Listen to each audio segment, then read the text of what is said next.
ሰላም ዲናችሁ በያላችሁበት ሁሉ ነገር ሰላም ነው። አሸይን አንድ ያላችሁ ሙኝላችሁ አለቤሶች እስጎንዶል ወዳች ላይክ እና ሼር ያደረጋችሁ ሐሳቦቻችን ለብዙዎች አካፍሉ። ለዚህ ሁሉ አመሰግናችኋለሁ። ሐሳቡ ሲሞቻችሁ 2000 ላይክ እንድትገጩኝ በቱቱን አጓብዛች አለ ዘሮድ ሚዛናችን ዘላችሁ የመጣ ነው። ሶበር ዜና አሜሪካ የህወሓት አመራሮች ላይ ማዕቀብ ጥላለች። ወደ አሜሪካ እንዳይጓዙ እነሱና ቤተሰቦቻቸው ጭምር ወደ አሜሪካ እንዳይጓዙ ማዕቀብ ጥላለች። ህወሓት እኮ ቤተሰቦቹን ዘር ማንዘሩን እኮ አሜሪካም አውሮፓም ወስዶ ጨርሳል እኮ። የተወሰነ የተንኮሻኮሹ ሽማግሌዎች ከነ ይቀርጥ በሙሉ ህወሓት አመራር ከነ አቦይ ስብሃት ጀምሮ ዘር ማንዘራቸውን ወደ አውሮፓ ወደ አሜሪካ አሽሽተዋልና ዛሬ ማዕቀብ ጥያለሁ ብትል ባትል ይሄ የሚፈይደው ነገር የለም። ይሄ ለትግራይ ህዝብ አይፈይድም። ህወሓት እንኳን ማዕቀብ ቀርቶ አናቱ መሃል አናቱ ላይ ኒኩለር ብትጥል ከድርጊቱ አይመለስም። አራት ነው ከድርጊቱ ከእልቂት ከውድመት ከደም መፋሰስ ከዚህ በኋላ ህወሓት አንዲት ሴንቲሜትር ወደ ኋላ አይልም። ራሳቸው ነው ይሄን የሚያክል ዘንዶ ይሄን የሚያክል እባብ በኢትዮጵያ ህዝብ ላይ እንትን አስፈልፍለው አሳብጠው ህዝብ እንዲውጥ አድርገው ይሄን ሁሉ እልቂት እንዲፈጠር ያደረኩ አሜሪካና አውሮፓ ናቸው። ህወሓትን ያወለደች አሜሪካ ነች። ያዋለደች የኮተኮተች ያሳደገች የተንከባከበች ያሞላቀቀች ያንደላቀቀች እዚህ ደረጃ ህወሓት እንዲደርስ ያደረገች አሜሪካ ነች። አሜሪካ ህወሓትን ብቻ አይደለም በመላ ዓለም ያሉ አምባገነኖችን ከስር ኮትኩታ መታወጣ እሷ ነች። ኮትኩታ አውጥታ አሳብጣ አፈርጥማ ብዙ ችግሮች ከደረሱ በኋላና ለሷ ፖለቲካ አልመች ሲል ህወሓት አሁን ለሊያጅ ለገናዥ ያስቸግራል፣ ለአሜሪካም ያስቸግራል። ምክንያቱም ህወሓት ሲፈልግ ከሱዳን ይሄዳል፣ ሲፈልግ ከኤርትራ ይሄዳል፣ ሲፈልግ ከኢትዮጵያ ይመጣል፣ ሲፈልግ በፍጹም ሊያጅ ለገናዥ ስላስቸገረ አሜሪካ መስመር ለማስያዝ ወይም ደግሞ ለይስሙላ ሊሆን ይችላል ማዕቀብ ጥያለሁ አለች። ይሄ ምንም ትርጉም የሌለው ነገር ነው። ጦርነትን ማንም ሊያስቆም አይችልም። ህወሓት ላይ ማዕቀብ ቀርቶ ኒኩለር ቦምብ በአናቱ ላይ ብትጥል ከዚህ ከትግራይ ህዝብ ጫንቃ ላይ የሚወርድ አይደለም። በክፉ ቀን ከትግራይ ህዝብ ላይ ሂዶ ተጣብቆ ህዝቡን እየመጠጣ እንደ ተባይ እዚህ አድርሶታል። አሁንም ሊለቅ አይችልም። 50 ዓመት ሙሉ ሰው በስልጣን ጥማት እንዴት ይቃጠላል? 50 ዓመት ሙሉ ባንኩንም ታንኩንም ወርቁንም ብሩንም በሙሉ ወሰዳቸው። አይበቃም እንዴ? ኢኳቶሪያል ጊኒ እኮ ትናንትና ከጠቅላይ ሚኒስተር እስከ ገንዘብ ሚኒስተር እስከ ቱሪዝም ሚኒስተር እስከ ምን ሚኒስተር ድረስ እስከ መከላከያ ሚኒስተር ሙልጭ አድርገው በቃ አንፈልግም ብለው ወጡ እኮ። ለምንድን ነው ሲባል አፈጻጸማችን የመጨረሻ ድክሞናል። ኢኳቶሪያል ጊኒ መንግስት ሙሉ በሙሉ ከላይ እስከ ታች መዋቅሩ ላይ ያለ በሙሉ ስልጣን ለቀቀ። ምንድነው አፈጻጸማችን ልክ አይደለም። ህወሓት የትግራይን ህዝብ 500,000 800,000 1 ሚሊዮን ቢያልቅ ቢራብ ቢወድቅ ቢነሳ ስልጣን አይለቅም። እና የሚሰግዱለት አሉ ለህወሓት አመራሮች ስዕላቸውን አቆመው የሚሰግዱ አጎብዳጆች እግርላሾች ደግሞ አለው። ህወሓት 50 ዓመት ሞተም ዓመት ስልጣን ይገባዋል። የትግራይ ህዝብ ከፈለገ ይሙት ይውደቅ ይቁሰል ይሰደድ አያገባንም የሚለው አለ። እና እኔ እንደውም የኢኳቶሪያል ጊኒ ስሰማ አህጉር ቀየረች እንዴ አልኩኝ። ኢኳቶሪያል ጊኒ አፍሪካ ውስጥ ነው እንደዚህ ማሰብ አይቻልም። አያስቡም። አፍሪካ ውስጥ ያሉ መሪዎች እንደዚህ ያለ የሰዋዊ አስተሳሰብ የላቸውም። ከሞላ ጎደል ከሞተ 98 በመቶ ከስልጣን ጋር የራስ ወገናቸውን ይጨርሳሉ። ዘር ማንዘራቸውን ዘመዶቻቸውን ይጨርሳሉ ለስልጣን ሲባል። እና በፍጹም ኢኳቶሪያል ጊኒ አፍሪካ ውስጥ አይደለችም ነው ያልኩት። ያለማ እንደዚህ እንዴ 70 ዓመት 80 90 ዓመት ሙሉ ሽንታቸውን ራያቸው ላይ እየሸኑ ስልጣን አለቅም የሚሉ ፕሬዚዳንቶች ያሉበት አህጉር እኮ ነው አፍሪካ።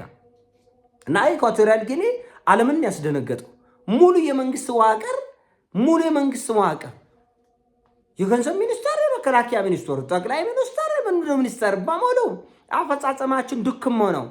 ከተቀመጠው 10 በመቶ ብቻ ነው ያስፈጸምነው። ስለዚህ በዚህ መልኩ ስልጣን አንቀጥልም ብለው አስረከቡ። ህወሓት 60 ዓመት 50 ዓመት እየተጨፋጨፍክ የኔን ስልጣን ታስቀጥላለህ።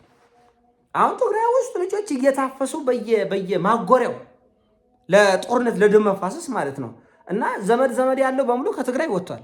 መሸሻ መደበቂያ ያለው በአዲስ አበባም በአማራ ክልልም በኦሮሚያም ትንሽ መሸሻ ዘመድ ያለው ሄዷል። የቀረው መሸሻ የሌለው መጠጋ የሌለው ትግራዋይ እዛው ቀርቷል። ጉሮሮ እየታነቀ ወደ ጦር ሜዳ እየተጓዘ ነው። እና ግማሹ አፈሳ ታፍሶ ወደ ጦር ካምፕ ሲሄድ ከመኪና ላይ ዘሎ የሞተው አለ። ቢቢሲ ትግርኛ ዘግቦታል። ትናንትና ወዲያ ከጦር ካምፖች ላይ ለማምለጥ ሲሞክሩ በጥይት ተደብድበው 4-5 ቦታ ብትንትናቸው ወጥቶ ሆስፒታል የገቡ አሉ። አካል ጉዳተኞች ይሆናሉ፣ ፓራላይዝ ይሆናሉ። ሽሽት ማለት እኛ ቀድመን እኮ ተናግረናል። የምትችሉ እባካችሁ ብለናል። በእርግጥ ወዳችሁ አይደላችሁም የቀራችሁት። እኔ እንዳለኝ መረጃ ከሆነ በአብዛኞቹ በሌላ ክልል ላይ በሌላ የኢትዮጵያ ክፍል ዘመድ አዝማድ የሌላቸው መሸሻ የሌላቸው ትግራዋይ ወጣቶች ታፍሰዋል።